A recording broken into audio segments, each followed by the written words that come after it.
ليه ارك المارين فورد في وان بيس هو افضل ارك بالنسبه لي. ناس كتير بتطلب مني في الكومنتات اكلمها عن انمي وان بيس، وعشان كده النهارده اخترت ان انا اكلمكم عن اكتر ارك انا بحبه، حرب المارين فورد، وهقول لك اسباب حبي ليها انت نفسك ما كنتش تعرف عنها حاجه. يعني انت لو راجل وان بيسي بجد هتقولي تصدقي معاكي حق يا ايه، فعلا ده سبب حقيقي جدا، انا ما كنتش واخد بالي من ده. ممكن كمان تعلي عليا وتقولي لا يا ايه انت في سبب نسيتي تقوليه، فكمل الفيديو للاخر عشان تعرف احنا ليه الوان بيسيين بنحب ارك المارين فورد. بس لو اول مره تشوفني فانا ايه سليم، اكتر اوتاكو مواضيع مستفزه وكلامه مش هيعجبك، لكن لو سمعتني للاخر احتمال تقتنع بوجهه نظري. مش هطول عليك يا صديقي الاوتاكو، دوس لايك وسبسكرايب. عايزين نوصل الفيديو ده ل 500 لايك. شفتوا طموحي قل ازاي؟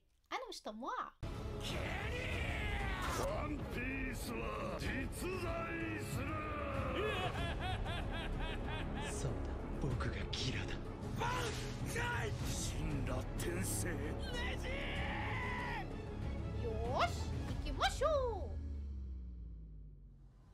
هنرجع بالزمن لورا يا صديق الاوتاكو يمكن 10 سنين واكتر، لما كان ارك المارين فورد بيتعرض. حقيقي انا حاسه ان انا حياتي كانت واقفه في الفتره دي، وما كنتش متخيله ان اللي هيحصل في وان بيس يبقى بالجمدان ده. فتعالى اقولك انا ليه معجبه بارك المارين فورد. السبب الاول معانا ان احنا كنا متعودين دايما على ان لوفي بيتحرك مع زورو وسانجي ونامي وسوبو، ومع الوقت بقى فيه تشوبر وروبن وفرانكي وبروكو. فجأة اتفرقوا كلهم في الارخبيل شابوندي، وبعد كده لوفي بقى لوحده، وبقى في ارك جزيرة النساء، وبعد كده ارك السجن، وبعد كده ارك المارين فورد. هل يا صديق الاوتاكو حسيت ان لوفي لوحده؟ لا، ما حسيتش. كل اللي انت كنت شايفه ان فعلا الاركات قويه جدا وفي احداث سريعه، فده سبب من الاسباب اللي بحس ان فعلا وده نجح انه ينقلك الانمي من حته لحته تانية. انت كنت شايف 8 اصحاب مع بعض، فجاه لقيت واحد بس بيتمرمط حرفيا لوحده. طب والسبعه الباقيين راحوا فين؟ ما نعرفش. شفنا كام فيلر في النص كده هم راحوا فين. ففكره ان اودا عرف يخلي الانمي قوي واحداثه سريعه بغياب الطاقم ووجود لوفي لوحده بس، ده يخليك تبص على ارك المارين فورد وطبعا الاركات اللي قبليه على انها اركات هايله. هو ازاي عرف كده؟ تعالى كده يا صديقي الاوتاكو نشوف مثلا لو انت بتتفرج على مسلسل او انمي فيه 7 شخصيات او 6 شخصيات او 5 شخصيات قويه رئيسيه موجوده في كل الحلقات، حتى لو البطل الرئيسي موجود وهم دواعم ليه او شخصيات بتدعمه، لو غابت شخصيه واحده انت بتتاثر، بتحس لا كان عامل فرق، لا كان جامد جدا، لا انا حاسس ان الانمي بقى بايخ، لا المسلسل ما بقاش لذيذ. خصوصا ان في مسلسلات ابطالها بيعتذروا في الموسم ده مثلا، يقولوا لا مش عايزه اكمل. يعني مثلا زي الكبير مثلا، دنيا سمير غانم لما ما كانتش موجوده انا مش عارفه اتفرج على المسلسل. بس انت عندك في وان بيس وده جاب لك كلهم على جنب وجاب لك لوفي بس مرمطه. مع هذا انا ساتيسفايد جدا، انا ساتيسفايد جدا يا صديقي الاوتاكو، ومش حاسه بغياب اي حد. نفسي اشوفهم بس لا عادي، الاركات جامده وماسكه بعضها، وبالذات ارك المارين فورد كان هيبقى فيه فرق مثلا لو هم كلهم موجودين، بس لا عادي انا مش حاسه بغياب حد. وده سبب مخليني شايفه ان اودا كان ذكي جدا في الحركه دي. هو خاطر حرفيا ان هو حط كل الشخصيات على جنب، وفي نفس الوقت المخاطره كانت نجاح بالنسبه له. برضو القصه لسه قويه.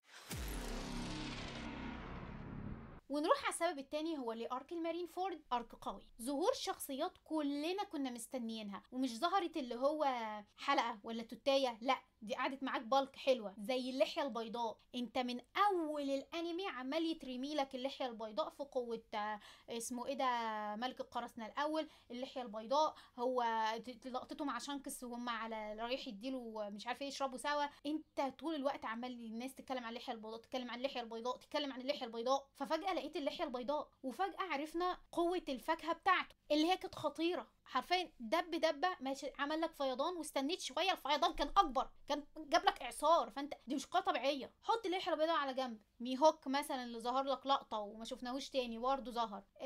طائر العنقاء الازرق اللي كانوا دايما بيتكلموا عنه. الادميرالات كلهم ومشاركتهم في الحرب. سموكر، كروكودايل، شخصيات كتيره حرفيا كانت بتظهر توتات كده، فجأة كلها اتجمعت في ارك واحد، وحرب فعلا جامدة جدا. خلصنا السبب التاني،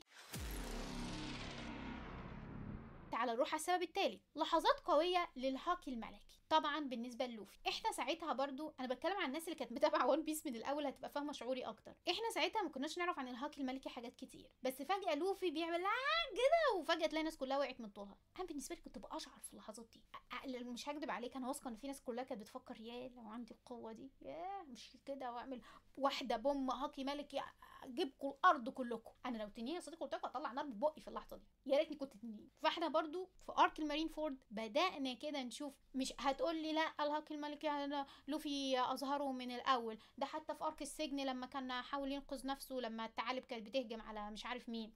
ماشي انا فاهماك، بس انا بتكلم ان هو ظهوره هنا كان اكبر، الناس كانت مندهشه، ناس اكتر يعني. حتى جارب قال انا كنت عارف ان هو جواك. وايس كمان، ايس اصلا عنده الهاكي الملكي واستخدمه في طفولته قبل لوفي، وده عرفناه بعد كده في الارك بتاع لما جابوا طفوله لوفي وايس وصابوا. هو كمان استغرب قال لوفي انت كمان عندك الهاكي الملكي. وهنا حسوا بخطوره لوفي، ان لوفي لا ده مش مجرد قرصان، لا ده عنده هاكي ملكي ومش عامل لك قلبان. يا جماعه تخلصونا من الواد ده عشان لما يكبر هيتعبنا كلنا. نروح بعد كده على السبب الرابع، هو ليه ارك المارين فورد من افضل اركات وان بيس. لان في الارك ده اتحداك انك تكون سمعت ان ايس ابن ملك القراصنه وما تكونش عامل كده. ايه؟ نعم بتقول ايه؟ ابن مين يا حبيبي؟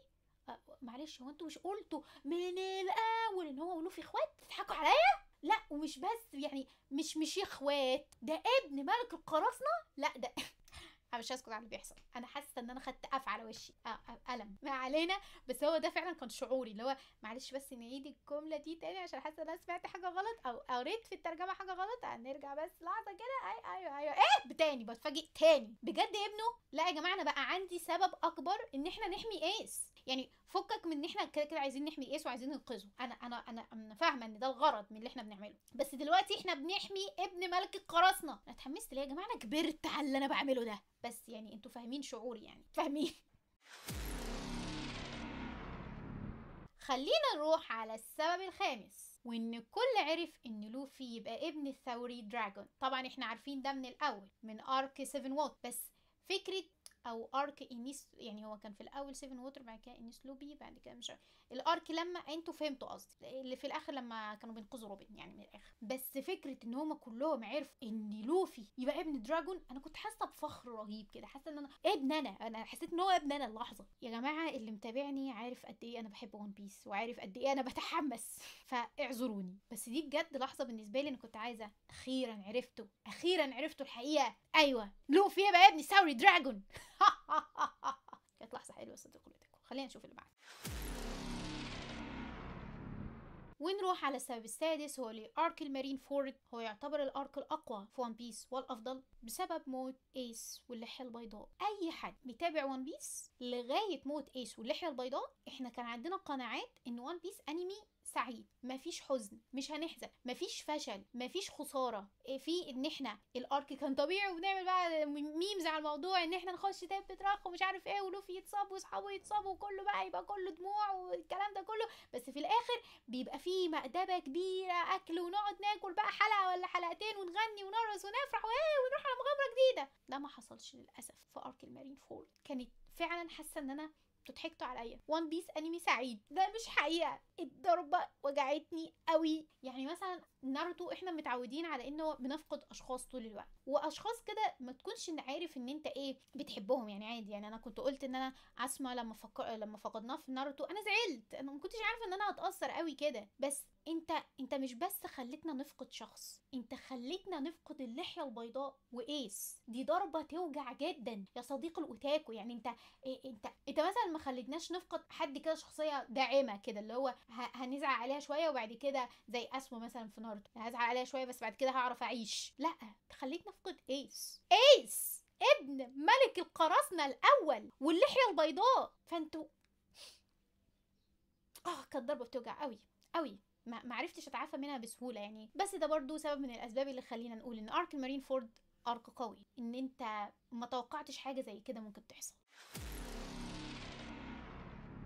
ونروح على السبب السابع والاخير في ليه ارك المارين فورد هو الارك الافضل، ان بنهاية ارك المارين فورد انتهى معاه عصر القراصنة القديم او عصر القراصنة الاول بموت اللحية البيضاء وبنهاية نسل ملك قراصنة الأول. فأنت كنت عارف، كلنا كنا عارفين واحنا قاعدين بنتفرج إن ده خلاص بداية عهد جديد وبداية مرحلة جديدة في الأنمي. وده فعلا اللي حصل بعد كده. كل اللي حصل بعد كده كان مختلف. احنا غبنا سنتين تقريبا ورجعنا بعد سنتين الطاقم أقوى، كل واحد فيهم كان متعلم الهاكي، القصة بدأت تبان اكتر.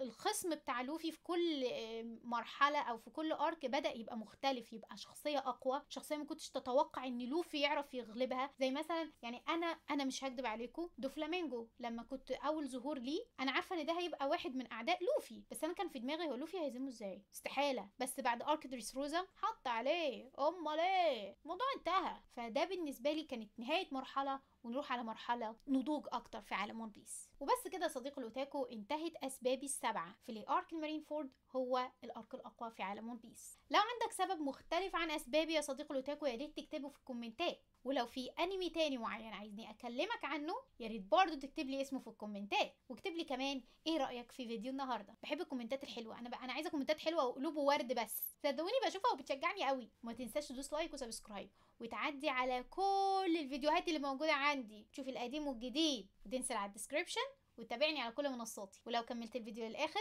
شكرا جدا يا صديق الاوتاكو. قول معايا يوش إيكيموشو، ما تخرجش قبل ما تدوس لايك.